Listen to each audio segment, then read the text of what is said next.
29th, 1969, Wimbledon, South London. A woman parks her car in the garage of her home on Arthur Road. When she gets to the door, two men push their way into her home, steal her jewelry, and kidnap her.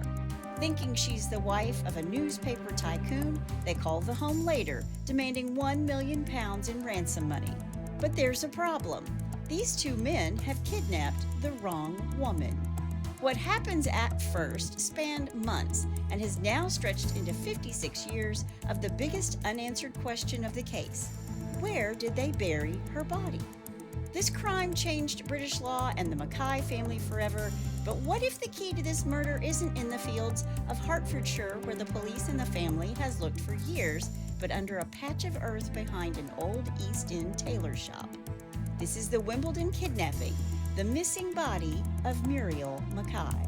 Hey y'all, I'm Chris Calvert. And I'm her husband, Rob Potterhoff. Welcome to Hitch to Homicide. For better or worse. Till death do us part.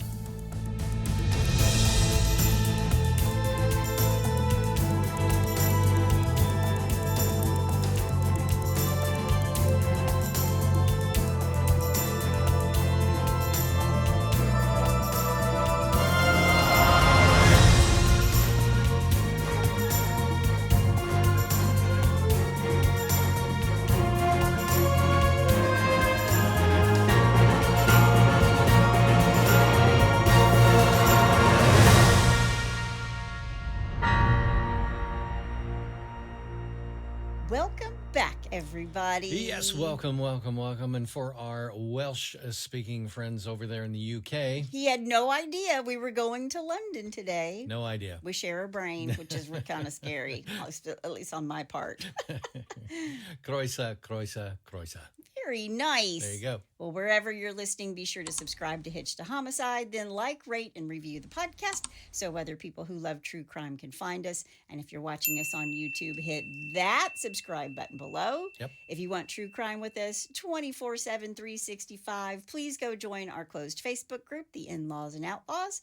All you have to do is go to Facebook, type in H2H In-Laws and Outlaws, answer a couple questions. You are in. Go join. Yes. I'm trying to get through it fast. Good. You can find us on Instagram at Hitch to Homicide or on X at H2H_podcast. And we have a Buy Me a Coffee link if you want to send Rob some coffee Yes. or be a Diet Mountain Dew. Yep. You can find that link in our show notes. You can also send us a text. The link to that is at the top of the show notes where it says, send Chris and Rob a text. Please do. I have to show you guys something. This is the best thing ever.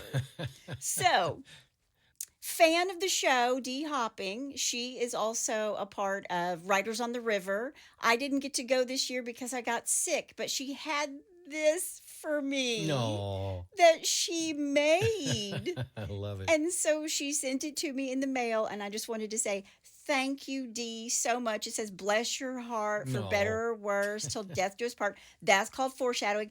Welcome.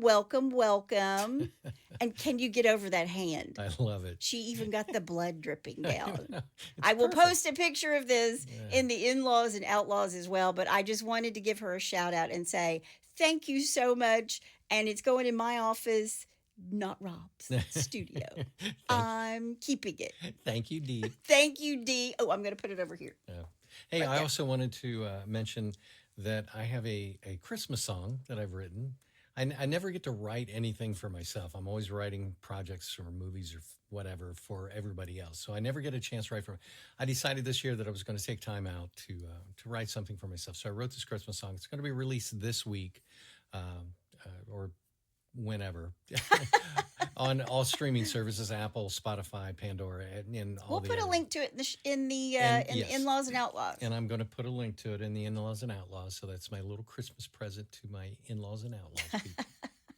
It's really good. I've heard it She- several times. yeah, she's had to live with it for over a week. It's wonderful. I like the song very much. Thank you, honey. You are welcome.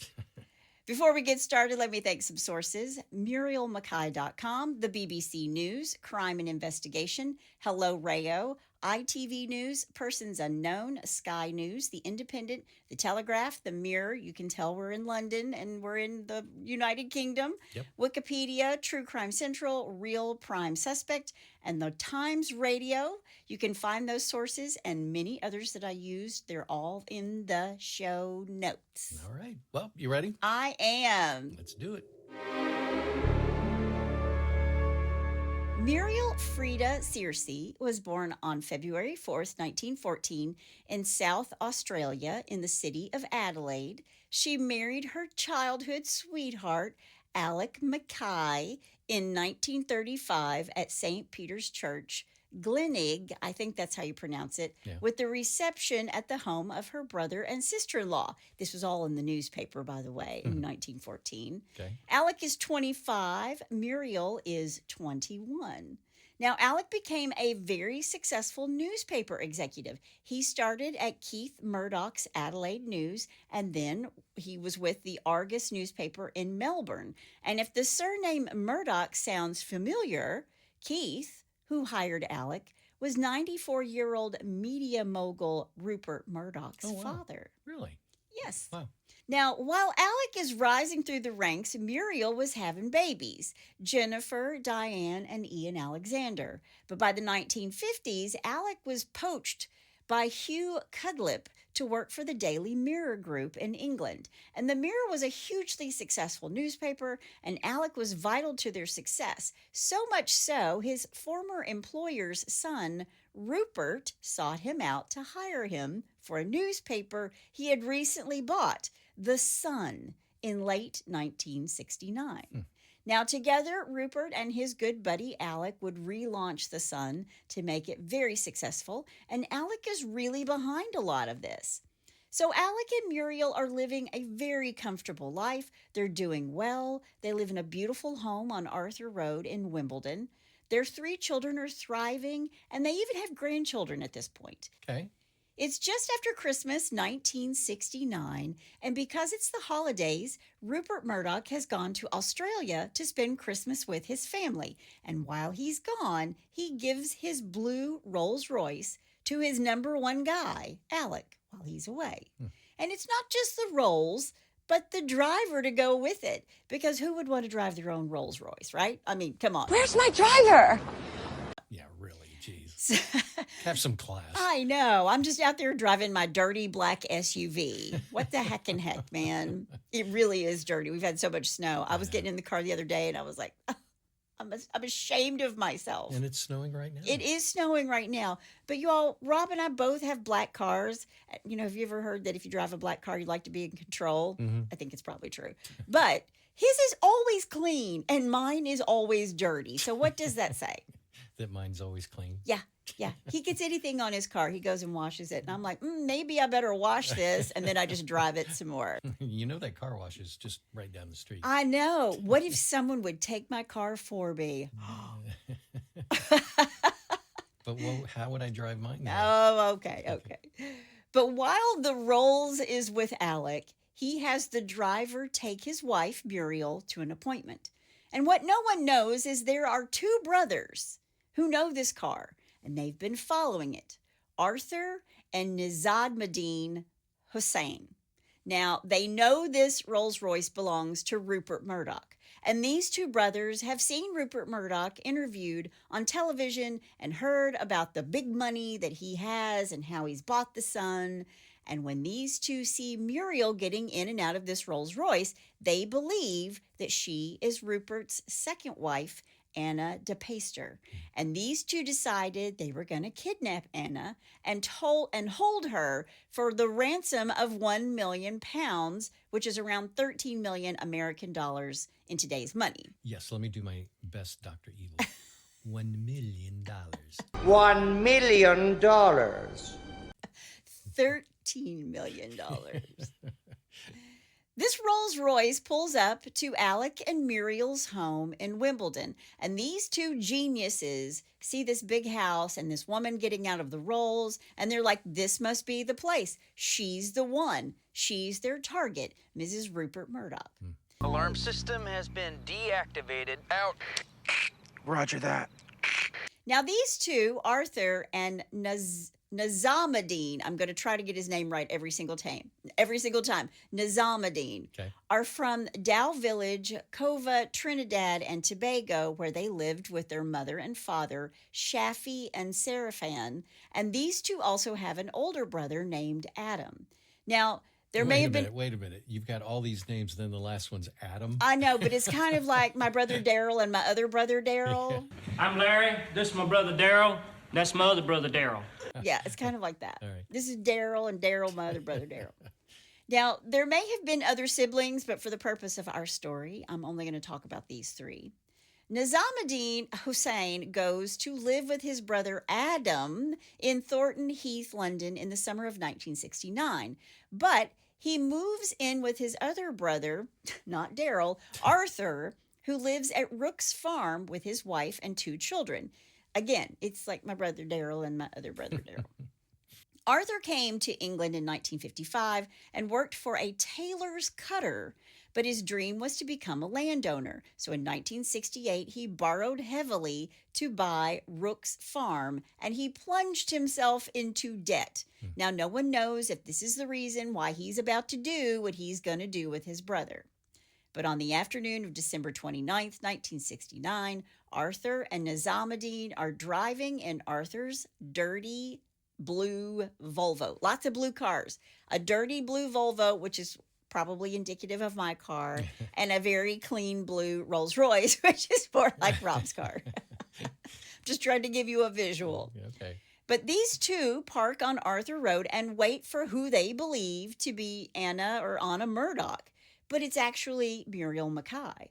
And after she parks her Ford Capri car in the garage and walks across the driveway and into her home, these two pull into the driveway behind her and they go to her front door. And Muriel opens the door. She's trying to get in the house quickly, and she sees the two of them and they push their way into the house as she's trying to push them out. But the two of them, they overcome her. They force her to the ground. When they're inside, they go through her home. They steal all the jewelry from the house. Then they take Muriel from the home and they force her into the back seat of the dirty blue Volvo. Okay. Now, Nizamodeen is in the back seat with Muriel, while Arthur is driving the car. And they take her to Rooks Farm at Stocking Pelham near Bishop's Stratford. And what you might wonder is, what does Arthur's wife and his 2 children think about bringing a kidnapped woman home? Yeah. But they are all in Germany visiting with her family. Arthur's wife was from Germany. Now, Nizamodeen wasn't married, but he did have a girlfriend, Lily Muhammad, and Lily is a nurse. They put Muriel in a 3rd bedroom upstairs, the bedroom of one of the children, possibly Farida's room. And to keep Muriel quiet, Lily gets her hands on Mogadon and Largectil, and these are sedatives. And they're going to give them to Muriel to keep her quiet and to keep her calm. Now, later that day, Alec returns home from work and he sees that the front door is ajar. The storm door, like the inside door is damaged, the outside door is open, and Alec can see that everything that was supposed to be inside Muriel's purse was scattered across the floor. And he sees that there is an 18-inch rusty billhook, like a machete type of garden tool, and it's lying on the floor. The telephone is also on the floor. It's been ripped out of the wall, and a chair nearby is out of place. So Alec walks farther into the house, and he sees that there's a coal fire burning. And this family dog that they had, Carly, was sitting by the warm fire. And when I read this, I thought, oh my gosh, this is Scotty. Like if somebody broke into our house, he'd be like, come on, guys, come here. Let me show you where the good stuff is. Yeah, give me the Charlie Bears first. I just need a Charlie Bear, and I can do whatever you want me to do. I can easily please you. And by the way, for those people that don't have dogs and don't know what a Charlie Bear is, they're little treats. It's a treat, yeah. And they're healthy. But Alec calls the police, I can only presume from a neighbor's home since his phone is out of the wall. He knows something bad has happened. His wife, Muriel, is missing. Police arrive, and 6 hours after Alec discovers his wife's been kidnapped, the police are still at their Wimbledon home, and the phone has been repaired. It's now 1 a.m, and it rings. The phone rings, and it's one of Muriel's kidnappers. And the unknown man tells Alec that he's part of an American, that's right, throw it on us. He's part of an American mafia group called M3 and says they were trying to kidnap Anna Murdoch, but they know that Muriel is just as valuable and that if they ever want to see Muriel again, they will need to pay their ransom of £1 million. They demand it within one full day, and they wanted it in, get this, 5s and 10-pound notes in 2 suitcases, so £500,000 each in a suitcase. Wow. But these two are not very bright. A, they've kidnapped the wrong woman, and B, they have no idea how much money that is and how heavy these suitcases are going to be. Right. These are going to have to be big suitcases. Mm-hmm. And the only people at the time who had the £1 million to pay was Rupert Murdoch and Muriel's daughter, actually, Diane. Her husband, David, had just sold his shares of Wilkinson Sword, which is a really old British brand known for razors and blades, but it actually started out as a sword-making company that started in 1772. Really? Yeah. Wow. Now, at this point, the police have to upgrade Muriel's disappearance from suspected burglary and missing person to abduction. So when they first show up, they're like, she's just missing. And sure, it looks like somebody's been in here, but it's a suspected burglary. But now they know. Yeah. They've got kidnappers calling. Right. Then after the first call from M3, the phone rings again. This time Muriel's son-in-law, David Dyer, answers. And when he does, he hears a woman whisper the words, Gray Hillman. And then the line goes dead. What does that mean? That's called foreshadowing. We're coming back to that. The police go door to door to ask the neighbors if they saw anything, and one of them mentions that they saw a muddy blue Volvo earlier that day and actually throughout the day of the kidnapping. It was just sort of driving around the neighborhood. And now Scotland Yard actually has something to go on. Yeah, let me interrupt just for a second. These guys, obviously, and I always use this phrase, they're not Mensa candidates. These are not Mensa candidates, Right. for sure. Well, the other thing is they're saying that we're an American mob, M3. M3, Mafia 3. Yeah, well, the British Secret Service is MI6. They're not... Bond. James Bond. They're not James Bond. Yeah, so... Or Q or M or any of those people by any stretch of the imagination. Yeah, so the minute they said M3, I'd go, yeah, that doesn't make any sense at all. Yeah. Okay, whatever. Well, the police trace both of these calls, this ransom call and this mysterious whispering call, to Bell Common in Epping, which is about 32 miles from Wimbledon. Now, Alec is beside himself. His wife had no enemies. He wants his wife back safely, and so he uses what he has at his disposal, the newspaper.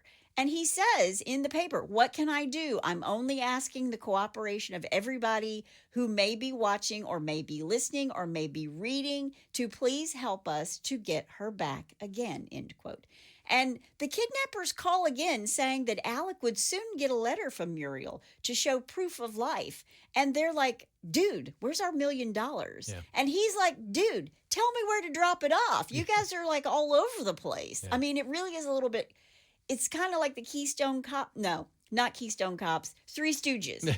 There you go. But there are 2 of them, okay? What's the matter with you? I'm trying to think, but nothing happens. I'm trying to think, but nothing happens. I know.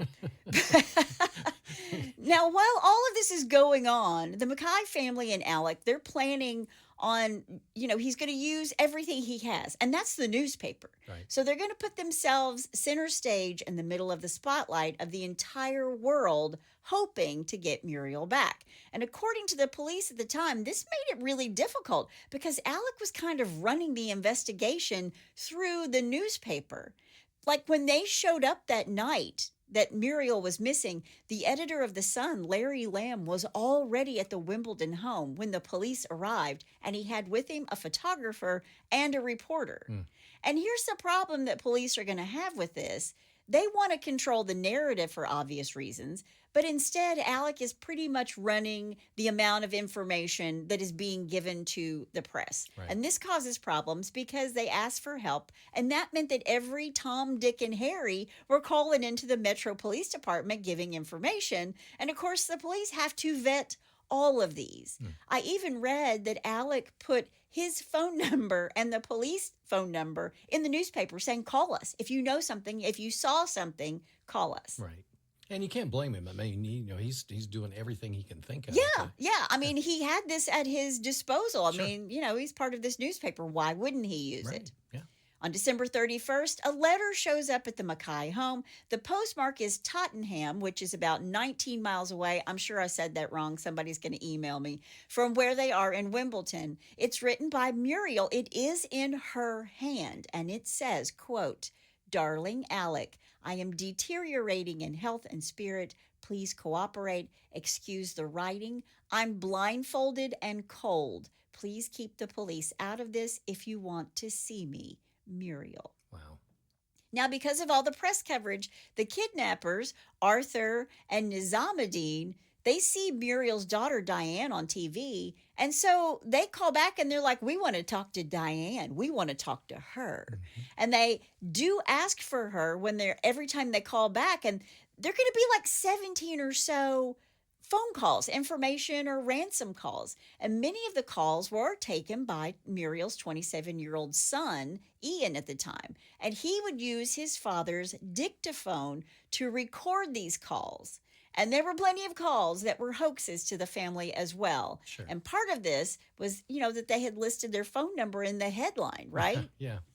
And they started doing this because they believed that the police weren't really helping them all that much. I mean, it is the very first kidnapping for ransom in the UK. And there were so many facets of the case. It was a mistaken identity. It's a huge national obsession in the public. And they're fueling it. But again, the family's just trying to use whatever they have at their disposal to get as much information out there as quickly as possible. And they're hoping that when they do this, it sort of spurs the police on to help find Muriel if the public is like, what's the police doing, right? Right. Well, and the first thing, too, is that when they initially contacted the police and they came in and said, well, we don't know if she's suspected. missing. Yes, suspected. She's it's just a missing person. Okay, right? all the jewelry's gone. Her purse is spilled out. The phone's been ripped out of the wall. Yeah, exactly. I don't think she had an epileptic fit. No. Jeez. Now, nobody in the United Kingdom seems to know how big M3 is. Well, it's 2. It might be 3. We're going to talk about that. Yeah, they can't even count right. They don't know if this is a huge organization or these 2 idiots in a farmhouse 20 miles away from Wimbledon in Hertfordshire. Right.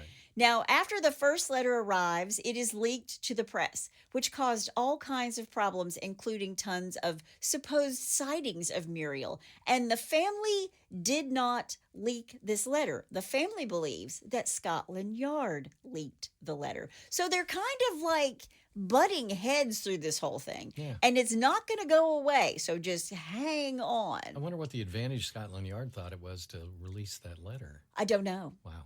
The McKay family went on TV. They were pleading for help. They wanted all the information they could glean from the public. Now, also on January 31st, 1970, the McKay family gets a call from whom they believe is Lily Mohammed, Nizamodeen's girlfriend, the nurse who is giving Muriel sedatives. And the phone rings, and Diane, Muriel's daughter, answers, and on the other end, she hears, quote, she's dead, end quote. And then she hangs up. But it's a female's voice. Okay. Now, they've been receiving all these prank calls. So there's no way to know if this is real or if this is just a kid down the street thinking that they're funny, saying she's dead. Aren't they trying to trace any of these calls? Well, I mean, they do trace some of them. They did eventually trace the first 2 calls, right? Yeah. But this call, it's not one of the brothers or a voice that they had heard, and it wasn't one of the voices that asked for the ransom. So it's kind of interesting. She's dead, but it's a woman. On January 7th, after a week of no communication with the kidnappers, a second letter is sent, and this time Muriel sends it to her daughter, Diane. Dearest Diane, I heard you on TV. So heard you, which sort of corroborates the story that she is in fact blindfolded. Right. She didn't see her, but heard her. Would you please persuade Daddy to cooperate with M3 gang? They will telephone you, giving you that code number, M3. You will then be sure you are speaking to the right party. Act quickly for my sake, dear. Please keep police out of it. If you want to see me again, act discreetly, as the gang is too large to fall. All my love to you, Mum. And the police now know that the letter is talking about the television interview that the family did just 2 days after the kidnapping. And after this letter, Alec is saying to the kidnappers, would you please just inform me what I have to do to get my wife back? What do you want from me? I'm willing to do anything.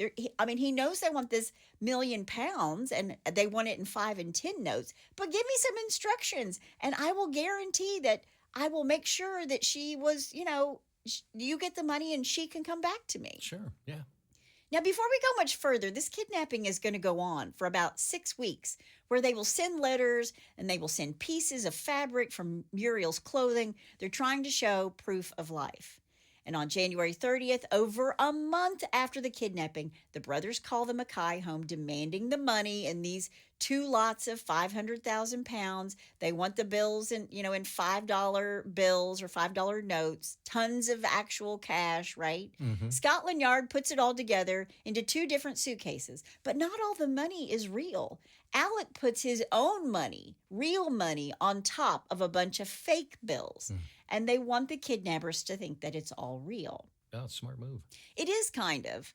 Then the police didn't want Alec to make the drop as the kidnappers wanted him to. The police devise a plan to use an undercover officer who looks similar to Alec to make the drop. And they even have this officer drive Rupert Murdoch's blue Rolls-Royce. Wow. And then 2 days later, on February 1st, Arthur and Nizamodeen, they call the McKay home demanding that Alec drive to a series of different telephone boxes across the A10 towards High Cross. Now, there are hundreds of police officers who are all undercover and following this blue Rolls as backup. Well, first off, anybody driving a blue Rolls-Royce, it's not like it's very discreet, right? Exactly. They needed a car that was more like the muddy, dirty blue Volvo and not the blue Rolls-Royce. Right. These 2 very heavy suitcases were left at a location in a village called Dane End, in between 2 sets of fake flowers. But the kidnappers never showed up to take the money. And what police did notice was that the same dirty blue Volvo that Alec and Muriel's neighbors told the police about 30 days ago was seen driving past the location of the drop-off over and over and over, just back and forth and back. So were they, I guess they suspected that there were cops there. Yes, Okay. exactly. All right. Now, Scotland Yard does finally track down the owner of this Volvo, Mrs. Hosein, who lived on Rooks Farm. They know she lives there with her husband, Arthur, and his younger brother, as well as her 2 children. And Scotland Yard does absolutely nothing with this information. Really? They don't even go to see who the heck fire she is. Wow.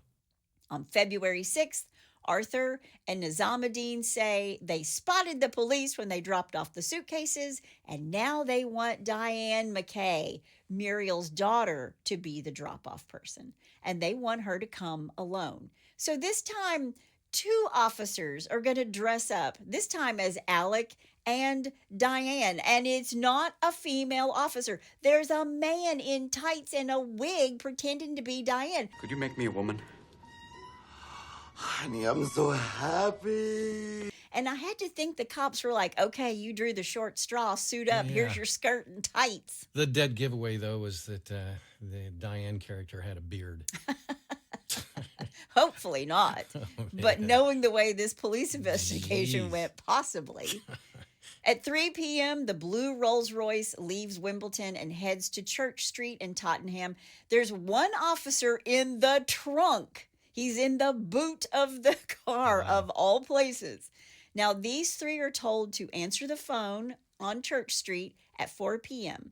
It rings not long after they arrive, and they're told to drive to another phone box or a phone booth in Bethnal Green. And at 6 p.m., the phone booth rings in Bethnal Green, and they're told to take the London Underground train, leave the Rolls-Royce behind, take the train, the Underground, from Bethnal Green to Epping and to another phone booth. And when they get to Epping, this phone rings, and they tell Alec and Diane, or these two officers, to take a taxi to a garage in Bishop's Stratford, where they're supposed to leave the suitcases in a van that is parked outside of a garage. Idiots doing idiot things because they're idiots. Now, did you get all that? In a van down by the river.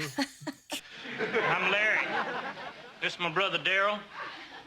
This is my other brother Daryl. Good Lord. My brother Daryl and my other brother Daryl. Oh, Yeah. man. These guys watch too many movies. Yeah. This time, the surveillance team notices the same dirty blue Volvo. Well, ya think? It's driving back and forth past the garage over and over again. There's only one person in the car, the driver. And then the Volvo leaves, and when it returns, there's another person, someone in the passenger side. And these two idiots park near where the bags are left, and then they drive off quickly, and Scotland Yard this time is watching. They see the plate. They already know that this car belongs to Mrs. Arthur Hosein. Police get together a search warrant for the next day. By all means, move at a glacial pace. You know how that thrills me. Don't rush, guys. I got to get home for dinner. We'll do this tomorrow. They're going to see this woman with the dirty blue Volvo. And then they're like, okay, so tomorrow. Yeah. It's tea time. Tomorrow we'll deal with this. Jeez. On February 7th, 1970, at 8 a.m. the next morning, 24 Scotland Yard officers and the local police show up at Rooks Farm, where they find the two men who were driving the dirty blue Volvo. It's Arthur and Nizamodeen Hosein. They are arrested, but inside the home, Muriel is nowhere to be found. The men are taken into custody. They're interviewed and fingerprinted. Basically, the police raided Arthur's farmhouse, and there were a few clues as to Muriel having been there, but there's no Muriel. They did find a notepad, and they could see from this notepad that it had been used by Muriel to write a note, so they could see the impression. Sure. And it's the same one that was sent to the family. And they find these fake flowers, which the brothers had asked the police to drop the money at. So they were able to quickly establish that these two had been involved in her disappearance. Well, duh. Yeah. But sadly, Muriel's not there, and the brothers refused to say where she was or what they had done with her. Right. And there were plenty of wild stories out there, one of which was that because they were farmers, they had killed Muriel and fed her to the pigs. Ugh. Now, remember, he's a newspaper guy. So the other competing newspapers are making this just as sensational as they can because they want to sell papers. If it bleeds, it leads. That's right. What they discover is that Arthur's prints are a match to prints that they actually lifted at Alec and Muriel's home, and they can find his prints on the letters that they dusted for fingerprints that came in. It's him. Right. 3 days later, by February 10th, the detectives at Scotland Yard are starting to think that maybe these two idiot assholes have murdered Muriel. With their fingerprints, they are both charged with kidnapping and the murder of Muriel, even though they don't have a body. Right. They're both sent to Wimbledon Magistrates Court, where they're going to sit for the next 7 months until this whole thing goes to trial.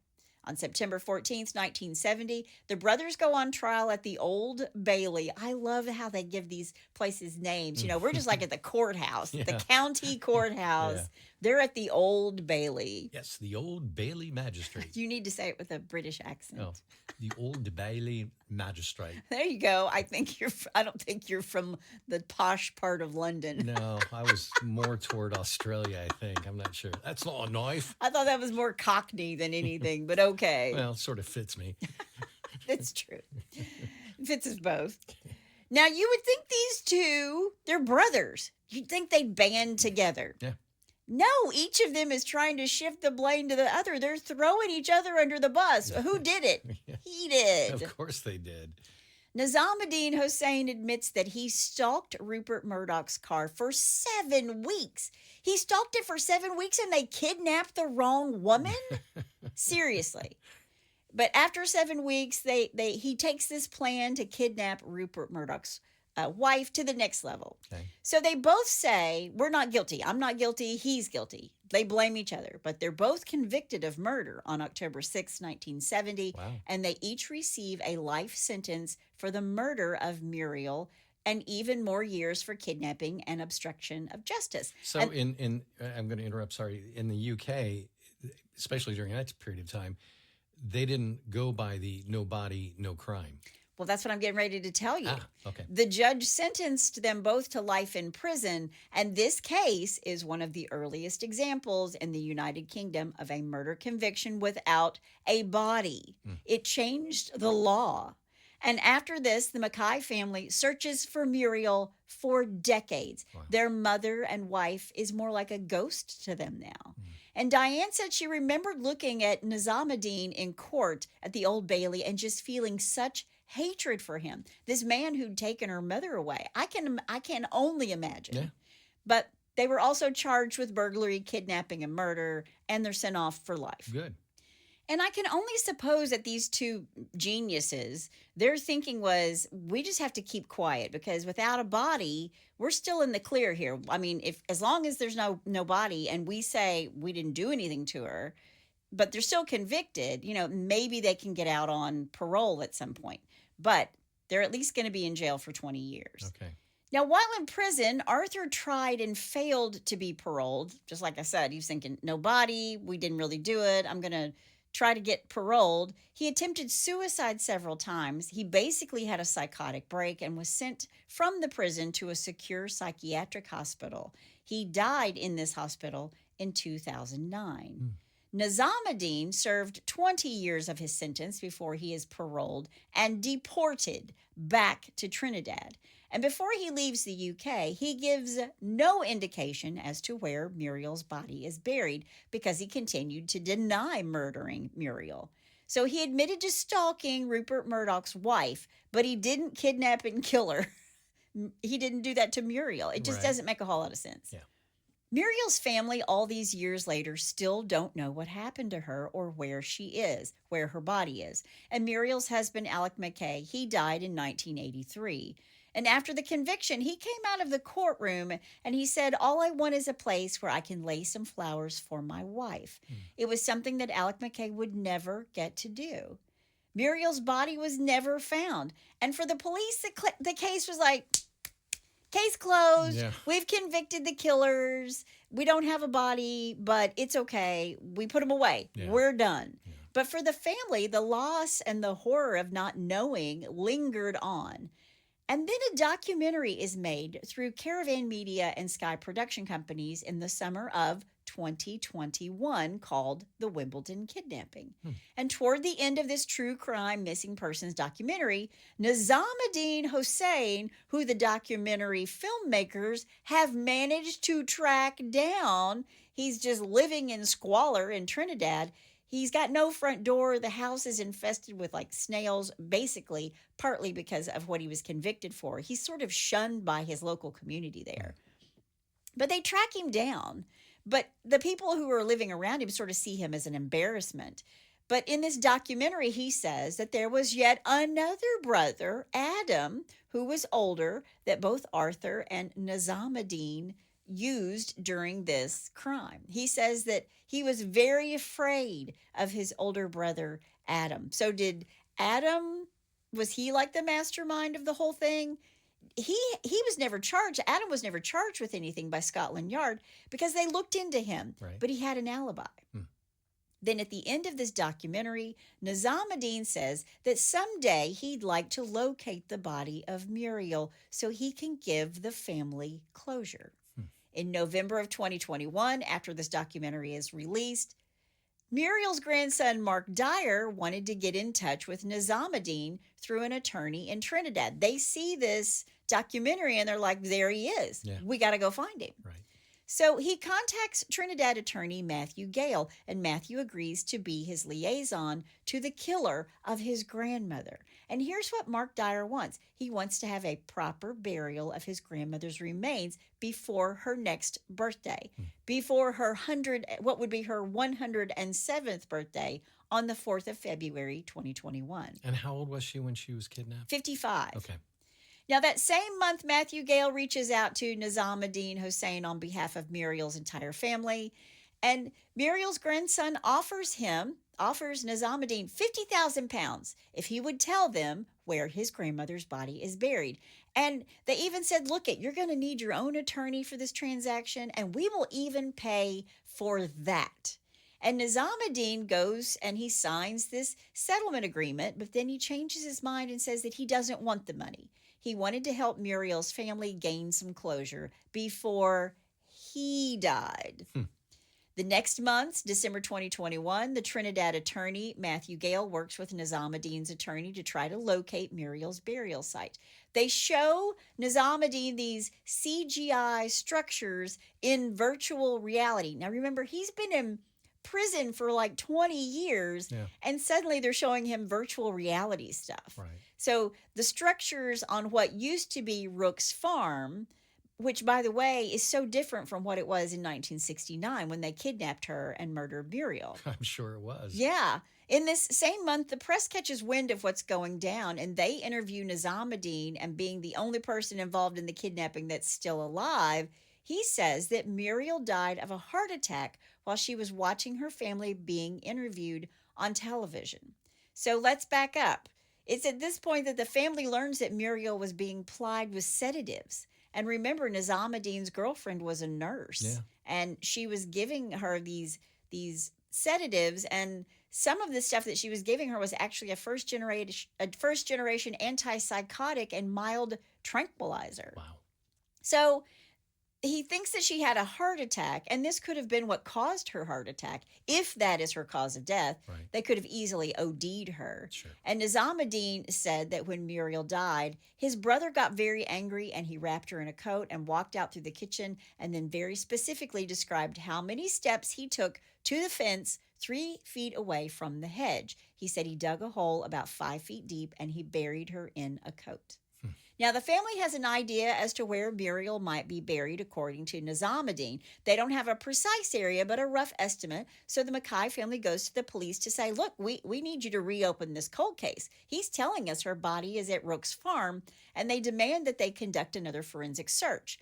Not to mention, this is now all over the media, and people are crying out for the police to act because the news is running stories of historic miscarriages of justice in cold cases. And they're like, this is a really cold case. Sure. In January of 2022, Diane McKay, Muriel's daughter, goes to Rooks Farm, now known as Stalking Farm, with her attorney. But when these two approached the owner of the farm, they were dismissed, saying that they would only help if the police were involved. So they go to Scotland Yard and say, look, this is everything that we have. 4 months later, in April of 2022, dozens of detectives and officers go to Stalking Farm to investigate the areas where Nizamodeen has directed Muriel's family. Now, the police didn't get a search warrant to carry out this search. What they got was permission from the landowner to search in a restricted area. And because that was the agreement between Scotland Yard and the landowner, this search did not go as planned. So when they dig where they believed they were supposed to dig, they find nothing.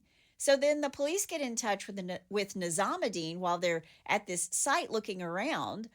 They call him or FaceTime him. Okay. But between what the police were saying and the maps and the virtual reality of the property, Nizamodeen is really overwhelmed. He's really confused. It hindered the search more than it helped. He was so confused about what was going on. They're pressuring him. They're asking him questions. And he suffered a seizure. And they suspended the search. So they were digging for 8 days, and when they weren't finding what the McKay family thought was going to be there, they start pressuring Nizamodeen, and he just basically, he folds. He checks out. Yeah. And again, Muriel's body isn't found. Wow. In November of 2023, Diane McKay and Mark Dyer keep the lines of communication open with Nizamodeen. They arrange with the help of this Trinidad attorney, Matthew Gale, to get him a passport, hoping his deportation order could be lifted so he can come back to the United Kingdom in order to help the family find Muriel's remains. And Nizamodeen Hosein provides a full written admission to the Home Secretary, which reads in part, quote, I have accepted and I admit my involvement in the kidnap and death of Muriel McKay, and commencing in 2022, I have been attempting to assist the family of Muriel, primarily her daughter Diane, in locating her body. I believe I am the only living person who knows where Muriel's body is and would like her body to be found before I myself die.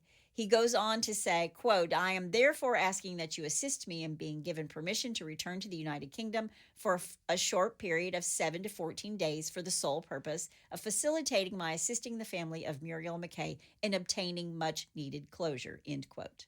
Okay. Now, the next month, December 2023, the McKay family creates a petition on change.org in order to get the Home Secretary's office to grant Nizamodeen entry back into the United Kingdom so he can help them find the body. And this order sent to the Home Secretary says in part, quote, I now admit that I have accepted the role that I played. Right.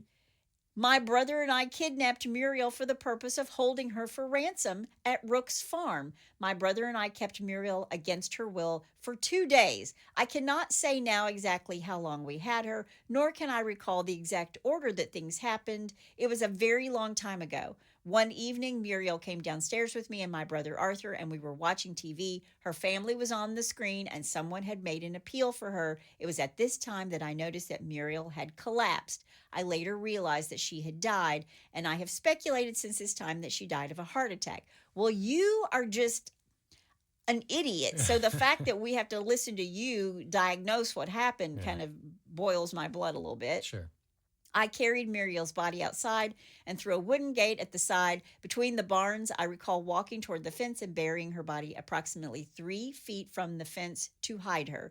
The farm has, however, changed in some significant way since I was last there in 1969. I recognize the main farm building, but some of the landscape around the building has changed. The barns and other buildings have also changed since I was last there. I was shown maps on a big screen and also spoke to Diane and other members of the McKay family. On this occasion, I was so overwhelmed by matters I collapsed and had to be taken to the hospital in an ambulance.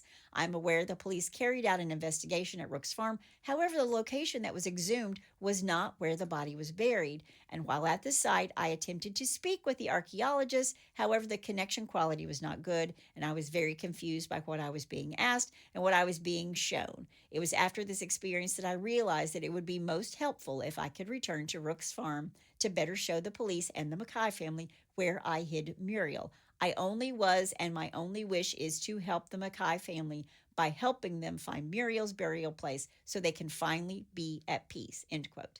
So he's really taking accountability for this, right? Sure. The next month, February 2024, Diane and Mary come home from Trinidad, and they have with them all this new information, this new evidence. And Mark meets with the Met Police, and they're happy with all the new information that they have, and they agree to this search warrant, and they use Matthew Gale, the attorney that Nizamodeen is familiar with in Trinidad, for any future face-to-face meetings they might need with him. Okay. Then the next month, the Met Police decide they needed to go to Trinidad to formalize this evidence that Muriel's family has armed themselves with. They want to do the exact same evidence gathering that the family's already done. And they're not going to take Muriel's family's word for what they have that is fact. They're checking their work, so to speak. So even though they have a very reputable attorney backing them up in Trinidad, they're like, we need to go over and do this for ourselves. And the McKay family and Matthew Gale set up all these meetings with Nizamodeen, and they made sure that he was comfortable with everything that was going on so he didn't suffer from another seizure from all the stress. And I think all of this is very generous of Muriel's family. They're really kind of dancing with the devil to get what they want. They're working with their mother and grandmother's killer. But it's all worth it to them to find her body and give her a proper burial. Sure. Now, at this meeting with Nizamodeen, it gets closer, and the McKay family is giving the officers all this information that they're going to need. They're trying to facilitate the meeting so that it all goes smoothly. But the police are ignoring the family's emails and their phone calls. And behind the scenes, the Met Police decide that they're not going to take anyone from the family or Matthew Gale, the Trinidad attorney, with them when they meet with him. Why? The people that Nizamodeen has a relationship with, they're ignoring all of those people. Because they're just big bad guys, you know? Egos. Yeah. Yeah. 4 days after the Met ignores the family's emails, they reach out to the family to say, hey, look, we're in Trinidad. Yeah, we came without you and we don't want you to come here. And oh, by the way, we don't want to deal with Matthew Gale, your attorney, either. And when Matthew finds out what's going on, the attorney, he rushes to Nizamodeen's home. And when he gets there, a neighbor tells him that Nizamodeen was taken by the Trinidad police and a, quote, bunch of white men, end quote. Wow. So Muriel's team hurries to the Trinidad police station, and they find a traumatized Nizamodeen. They could see that the Met is like questioning him. They can see him through the window. These guys are like intimidating him and scaring him, and he does not want to go back to prison. So what do you think he does? I don't know. He just closes down, right? He's like, yeah. And the cops are there in Trinidad for 5 days before they return to the United Kingdom. And when they land at Gatwick Airport, Muriel's family is waiting for them. They've invested a lot of time and effort and money and heart into finding their grandmother and mom's remains. Yeah. And these officers get off the plane and they meet with Mark Dyer, Muriel's grandson, and they tell him, yeah, Nizamodeen, he didn't cooperate with us. We found his story to be wishy-washy. Case closed. Jeez. And Mark is like, dude, you have ruined 3 years of hard work by walking into this meeting with him and throwing your weight around. You've ruined everything. Wow. In the next couple of months, the Met Police stopped returning the McKay family's phone calls and emails, but the press in the UK started asking more and more questions. And this 55-year-old case is in the media again because it's so fascinating. Mm-hmm. And Mark Dyer is invited on LBC, a London-based commercial talk show radio show. And Sir Mark Rowley, who is the Met commissioner, is appearing on Mick Ferrari's breakfast show. Sorry, I'm trying to get all that in there. Along with Mark Dyer. And the segment is called Call the Commissioner, where listeners put questions to him live on air. So it's a little hard to say live on radio after Muriel's grandson tells their whole story live on the radio while the commissioner is sitting there to say, no, we're not going to pursue this. Yeah. So he promises the McKay family on live radio that he would get a warrant to search this farm. And sometimes it's not what you know, it's who you know, right? Yep. In June of 2024, the Met Police contact Muriel's family to say, okay, we're going to conduct another search, but there are conditions. And one of those was that Diane McKay could not be present at the search. The family believes this is because she filed a formal complaint at the Met that they ran off to Trinidad and ruined everything they'd worked for the past 3 years. She files a complaint because they went over to Trinidad and just screwed everything up. Sure. There was a search warrant, but it was very limited as to where they could search, and the family believes they themselves restricted the search area because it was going to look pretty damn bad on them, right? Now. So they think the police has restricted the search because they feel like if the police find her body now, after all this publicity and all this stuff where they're saying, please go out, if they find Muriel's body, it's not going to look good. Sure. So the family believes they made it so they would not find Muriel's body. Mm-hmm. Mark Dyer, the grandson, was allowed on the pre-search meeting where the Met Police had a PowerPoint. They showed the areas that the family wanted searched via CGI based on what Nizamodeen had given them. Also at the meeting was Ian Marsh, the man who was the current landowner of the farm. He didn't like the plan they had. He gets up and walks out of the PowerPoint. So the police write a letter to the McKay family saying that they would welcome Nizamodeen if he wanted to come to this farm on his own. So Nizamodeen is in, and Ian, the landowner, is finally in, and Mark, Muriel's grandson, is on the search. But the police explicitly say if Diane McKay shows up, quote, we're all off, end quote. You're not invited. So I don't know what she wrote or what she stirred up with these police because they went to Trinidad, but they were like, she is not invited. During the search, Ian Marsh objected to certain areas being searched, the guy who owns the land, and they didn't have a warrant, only his cooperation, so they couldn't go everywhere they wanted to, and they find nothing. Yeah. Wow. But what Muriel's family finds out is that the Met Police had zero experience with cases like this. They didn't have any technology to deal with a case like this. And by the end of 2024, the police met with the family to say they're stepping away from the case to allocate their resources to other cases. We are done. Wow. And the family discovers that areas that were supposed to be covered back in 22 were not in fact covered at all, and subsequently not covered in the second search, even though the police said they had searched this area. So it's a lot of he said, she said, right? Yeah.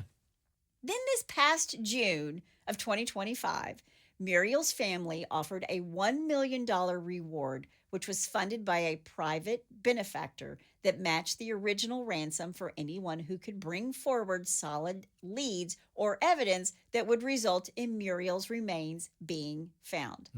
3 people reach out to the McKay family.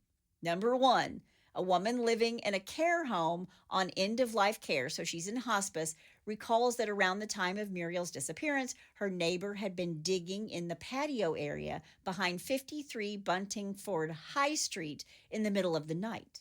And although the police searched the area at the time, she later discovered they had focused on the wrong location. This lead is never pursued any further. Number 2, a woman living at Crabs Green Farm recalls that as a child, her dog uncovered a large bone. She has long believed it could be connected to Muriel's disappearance, as the farm lies only a few minutes' drive from Stocking Farm, which used to be Rooks Farm. Okay. And finally, number 3. This lead came from a brother and sister now living in Israel, whose late father, Percy Chaplin, was a tailor who owned a shop at 447 Bethnal Green Road. Percy was a Jewish immigrant tailor who met Arthur in 1966, 3 years before the kidnapping, when he walked into his shop with beautifully finished trousers. Percy started giving Arthur work as an outworker, so he's sort of like freelancing for this tailor. Okay. Over Easter weekend in 1967, Percy took his family to stay at Rooks Farm, and while there, his children, Haley and Richard, felt uneasy, and Percy thought the whole place was creepy. Now, Percy also had the pleasure of meeting Lily Muhammad, Nizamodeen's girlfriend, who worked at the Royal Northern Hospital. One day, they show up at the tailor shop and needed to use a room behind the shop for, quote, private business, end quote.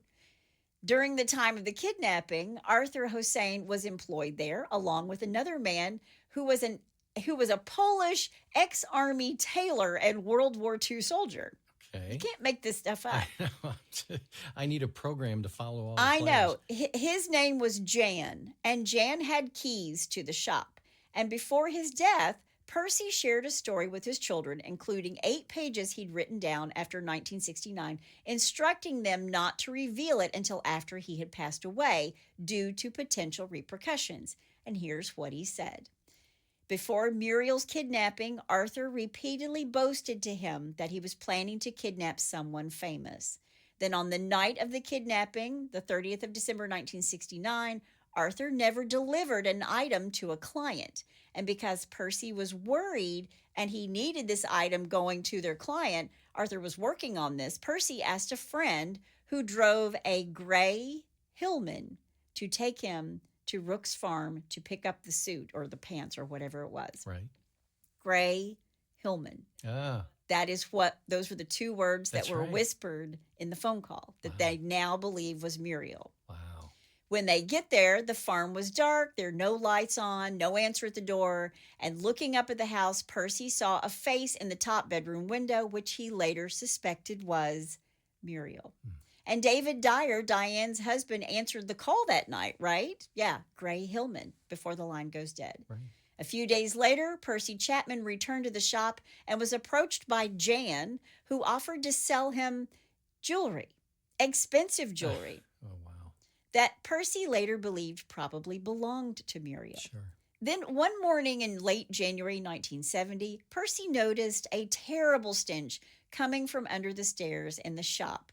And by the next morning, the smell had disappeared. And he believed that Muriel had been moved from the shop to a green area or a shared garden just behind his tailor shop. Mm-hmm. Percy Chaplin said that the cherry tree in the yard bloomed like crazy after this. He believed it was because Muriel was buried there. Sure. And he believed that Jan or Arthur moved the body. Now, Jan's the only one who has keys to his shop. So Jan had to be involved somehow. And there is no last name for Jan. I looked everywhere. Okay. Percy Chaplin didn't want to go to the police at the time in 1970 because he had, according to his daughter, quote, a lot of dealings with the mafia, including the Cray brothers, who were notorious London gangsters at the time. And Percy Chapman died in 2022. And when the family offered the $1 million up, Haley and Richard Chapman, Percy's children, came forward. And remember when Arthur called Muriel's family about picking up the ransom, one of the phones that the family was to wait by was a phone booth opposite 447 Bethnal Green Road during the second ransom attempt to obtain further instructions. And that's right there. Oh, wow. Now, the next month, July 2025, just 6 months ago, an independent scanning company called Pulse Mapping was hired by the McKay family to conduct ground-penetrating radar at 53 Buntingford High Street and Crabs Green Farm, where the dog dug up the bone all those years ago. That's close to where Arthur and Nizamodeen lived and held Muriel captive. Well, let me interrupt you saying. I kept thinking, with the police over there or the magistrate, why didn't they use ground penetrating? Because they never had a case like this before and they didn't know what to do. Yeah. Whatever. But the scan there showed anomalies measuring 0.9 meters wide and 1.9 meters deep, which is like 3 by 6 feet deep. Sure. And the next month, August 2025, an excavation was carried out at Crabs Green Farm. And they start digging, but they only find glass bottles under this spot that is, at 3 by 6 feet deep. And they're thinking maybe there's something there. But when they dig, there's nothing. The last place the McKay family believed Muriel's body could be is in the shared garden behind what was once Percy Chaplin's tailoring shop beneath this cherry tree. Now, the shop is now a betting place on the bottom floor where you go in and, bet on football or American soccer, we would call it. Right. And the shared garden space behind it is shared with residential property owned by Madeline Higson. And Muriel's family reached out to Madeline. They wanted to conduct a non-invasive ground-penetrating radar survey there in this shared garden space. But she said no. Why? She opposes the search due to a lack of legal foundation for the search. Well, and she feels like Muriel's grandson, Mark Dyer, has been aggressive in his pursuit of digging behind her property. In September of 2025, just a couple months ago, Mark Dyer met with Catherine Goodwin, Mark Cronell, and Karen Langley of the Metropolitan Police to chat about this property. And during this meeting, the police tell him that they already knew about the 447 Bethnal Green lead, and they had decided not to pursue it. They could have said, oh, great, you went there, but it was all bottles. But at least he found something that was suspicious. Sure. And what's more, they told Muriel's grandson that they could not and would not assist in getting access to this shared garden. But they wanted to know the who, what, and when, if they did do this scan of the area. So they're like, we're not getting you a search warrant, but if you do it, we need to know what's happening. Yeah. When the McKay family hears this, they apply for a without notice application for an injunction to the High Court before Sir Anthony Mann, and this application was dismissed on the grounds that even though it was widely assumed that Muriel was dead, she'd never been formally declared deceased. Oh, my God. So the family had to make another application to the High Court to apply for a presumed declaration of death. And when this was approved, they were going back to the 447 Bethnal Green Road property.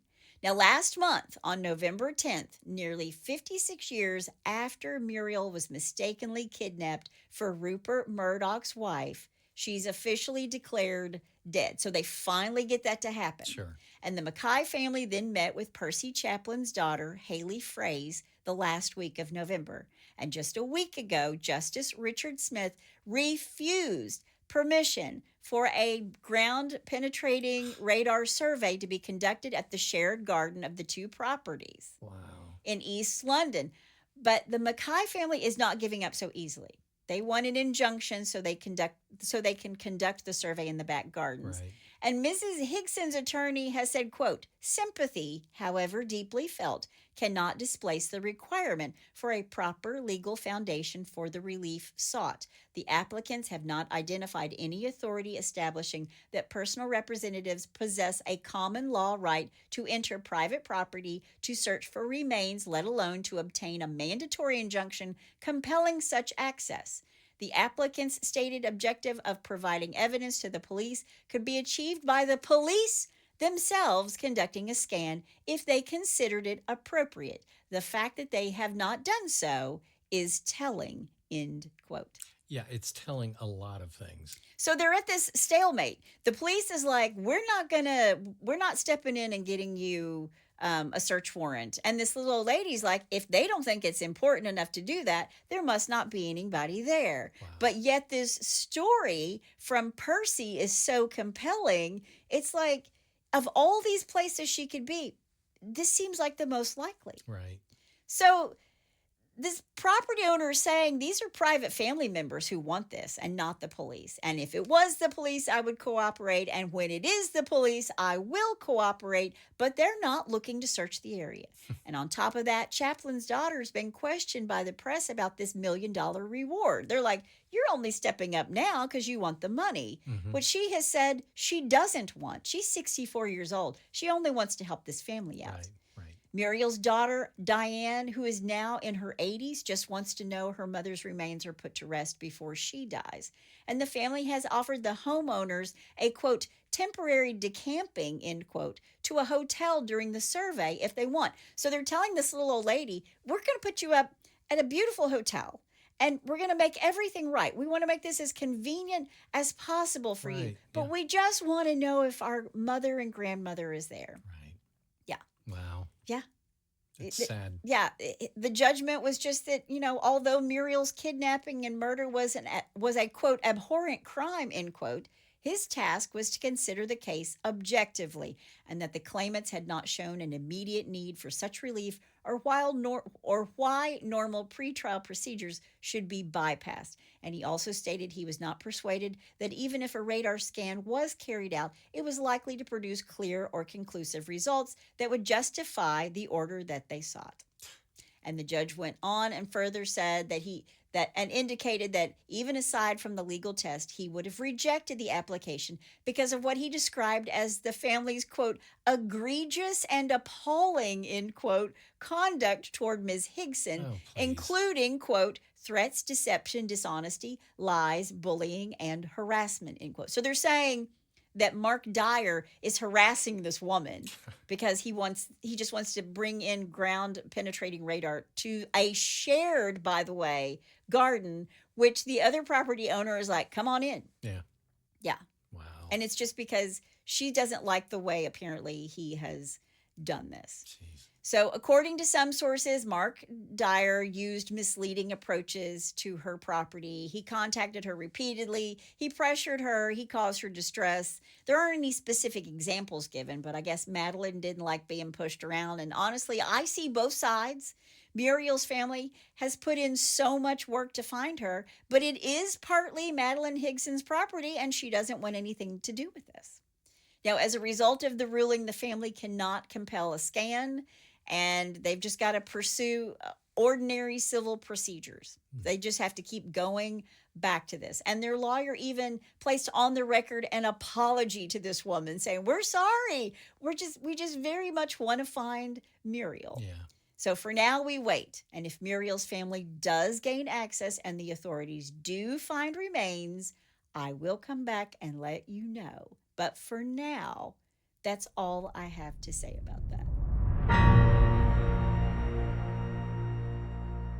Okay, I have a couple of takes on this. Okay. Number one, And I know that was a ton of information. That was a ton of information. yeah, no, it was good though. But I really wanted to show you the depths to which this family has gone to try to find her. Well, the first take that I have on it, it seems like the cops are a little embarrassed, so they'll do anything they can to make sure their reputation isn't, tainted.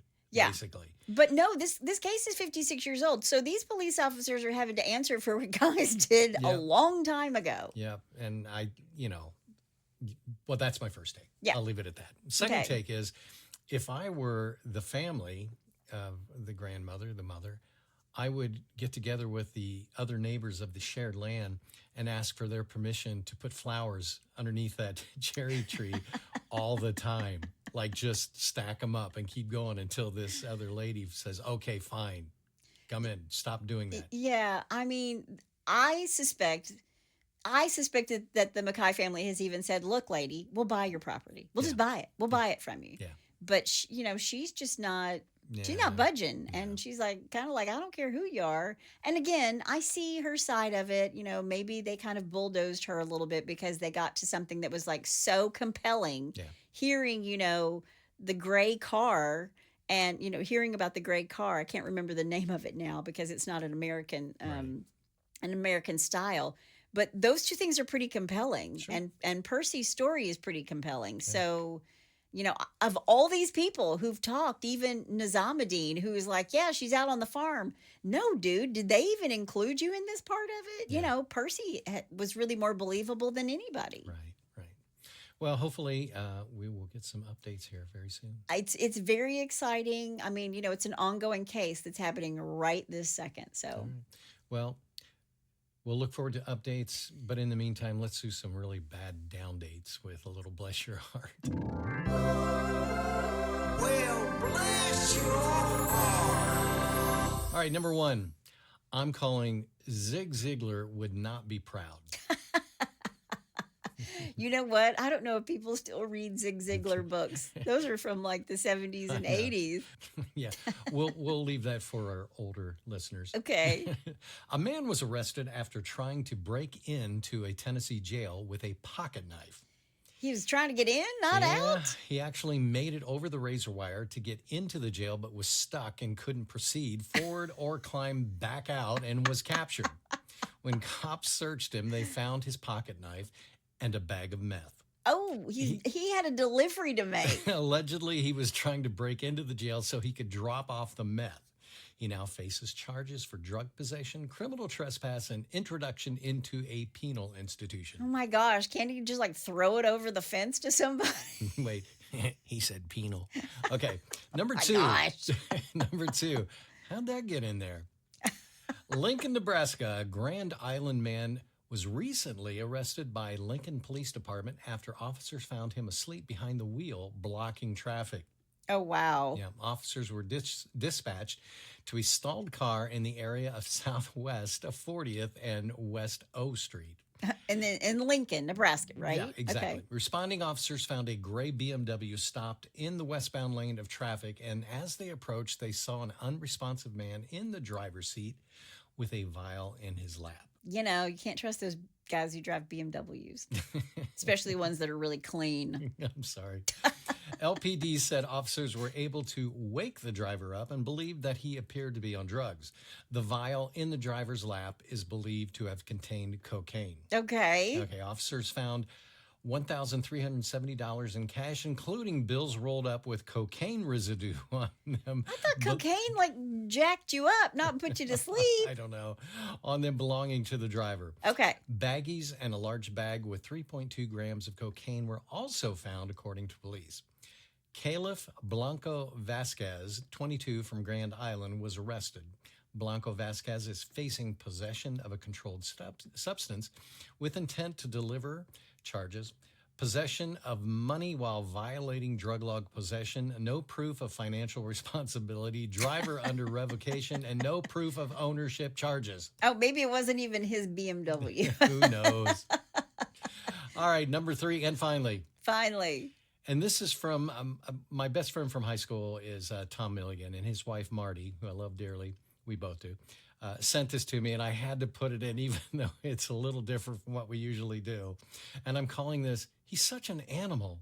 Okay. A raccoon broke into a liquor store the other day and drank his fill of rum, moonshine, and even peanut butter whiskey. I have seen the video of this. And it passed out on the floor of the bathroom.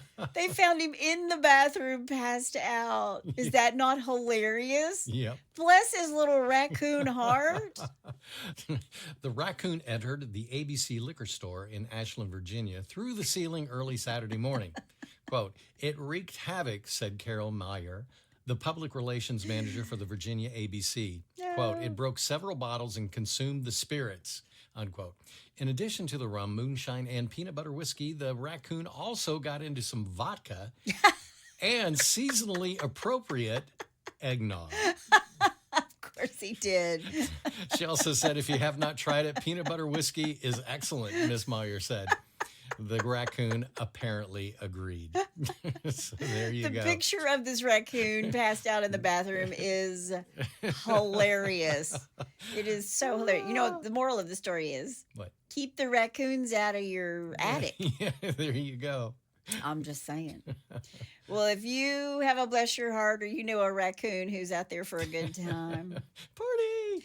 all you got to do is go to hitchedtohomicide.com. When you get there, there's a pull-down menu, and while you're there, you can also suggest a case or tell us about your brush with true crime. I do want to say thank you again, Dee, for this. Yes, and Dee. I realized that I didn't even say what it was for our listeners because I was just showing it on YouTube. But she has crocheted an entire left hand with the ring finger. Yeah, it's like a foot high, too. This is no little feat. This is the best thing ever. So thank you again, Dee. Yeah. But that is my amazing husband out there. That's my beautiful bride in the booth. Join us next time on Hitched to Homicide. Bye, y'all.